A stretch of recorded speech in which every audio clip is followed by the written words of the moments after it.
John, what changed the game for you after half-time? Well, it's hard to put a finger on.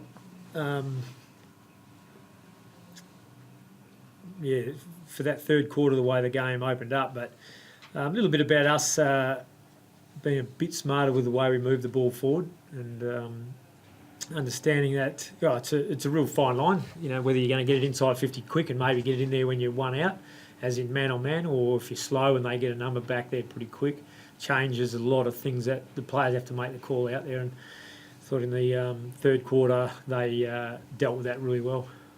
Did you change anything structurally, or was it a case of you being able to maintain the level that was out there before half-time and then not being able to? Yeah, I don't think we changed anything structurally. We were aware that they may have changed up, but the game was even, so really it was about waiting to see what would unfold in the third quarter.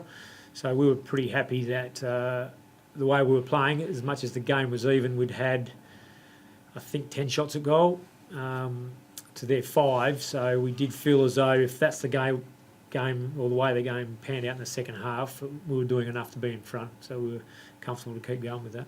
Did you feel like you had taken control at some point in the second quarter and hence those 10 shots to 5 by the main break? Yeah, not really. The scoreboard was pretty close, but the fact that we were getting scores, plus that we didn't feel as though we kicked the ball that well inside 50. There was 3 or 4 marks they took deep in our forward line that if they didn't take, it makes certainly potential scoring opportunities for us. So we felt if we addressed that, then more scoring opportunities would open up.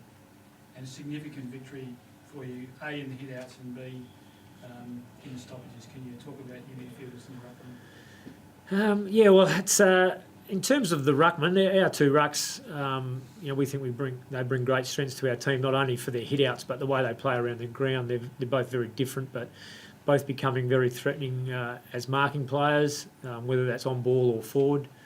And Nick brings that added intensity around the contested footy on the ground.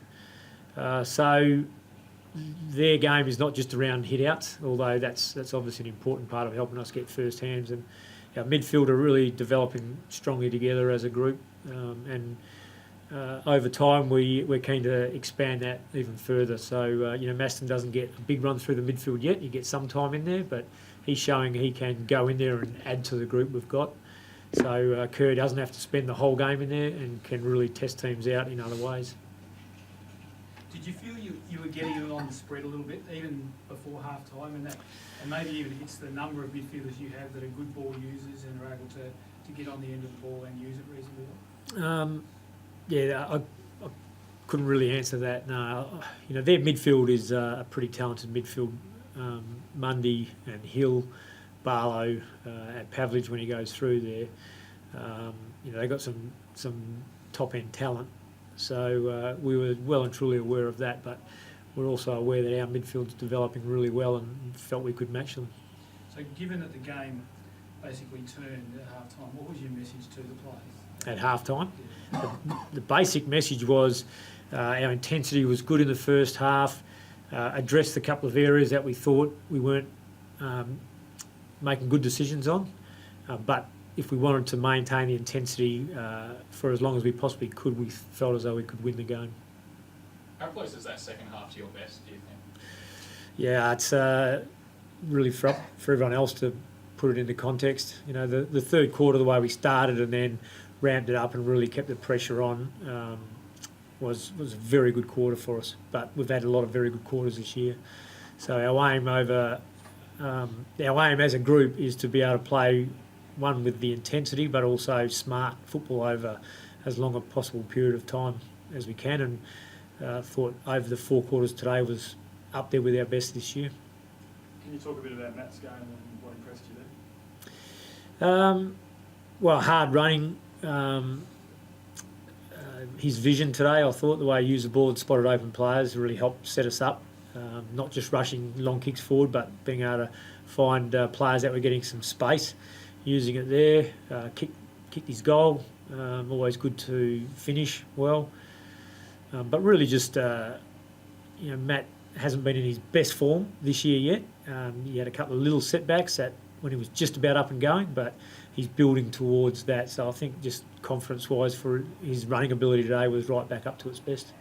Can you talk also a little bit, John, about Darren Glass's first quarter and also the ability of Bo Waters to, I guess, get on the end of what Darren Yeah. was doing when they, if anything, were either at least breaking even or maybe even doing a little bit better than you were? Yeah, I think maybe they won the inside 50s in the first quarter, which meant they were very threatening. And, Glassy was rock solid back there, both with his decision-making, but his physicality, his desperation. Bo, we know, both those two boys set the standard in that regard for the team. But also, the way that Eric McKenzie is fitting in with those guys, Eric stepping up to play a real important senior role for us and helps us keep Glassy in roles that we want him to play. Matt, where does that game rank in terms of your individual performances over the journey? Oh, it's probably the most I've had my hands on the footy, but the midfielders were great today and they were dishing out a lot, winning a lot of stoppages, so it sort of made my job easy today. Kerr obviously didn't get a lot of touches today, but just having him out there and obviously taking the number one target, how important is that for not only yourself but the whole midfield group? Yeah, he's great. He's been sacrificing his game a lot this year to play to our structures, and it's pretty inspirational seeing the way he attacks the ball, and that ball he attacked in the centre square today was unbelievable. And we know how hard he is and that he'll sacrifice for the team, so it's great. You were around when John Cousins and Kerr and all that were running around. How does the midfield group now compare to 60 years ago? Yeah, I don't think we're there yet. There were some great players running around then, but I think we're starting to get some real depth. Even the guys in the waffle are in good form, so that's something that we were building towards, and I think we're starting to get that real depth, which is good. Matt, you obviously missed the finals last year with the injury. How much is that fueling sort of your games this year? I try not to think about it too much, to be honest. It has been a little bit of a battle getting the body right this time of year, but hopefully it builds through the back half of the year, and I can continue to keep running out games. Was it pretty frustrating on the sidelines while the boys were in the big games? Yeah, definitely it was. You want to be out there having an impact with the boys, but it was also exciting at the same time. We'd put in all the hard work together, and it was good to sit back and watch the boys really going well and playing some good finals footy. Bush, there's been a lot of talk during the week about you passing Malthouse's mark. Can you just sum it up for us, the feeling and the emotions there? Yeah, well, I'm glad it's out of the way. It was a little bit too mushy for me the week. So it's done and dusted now and can get back to just being an average knockabout bloke again. And, a little bit, heard my name a little bit too much during the week. But you must be proud of the mark and what you mean to a lot of supporters at the club and so forth. Yeah. I don't think I had to get to the point today for it to mean any more or less. I've loved, I still do love the role I play at the footy club, and big picture is we can all keep getting better. I've got to get better. The players want to get better, and we've got a lot to achieve together.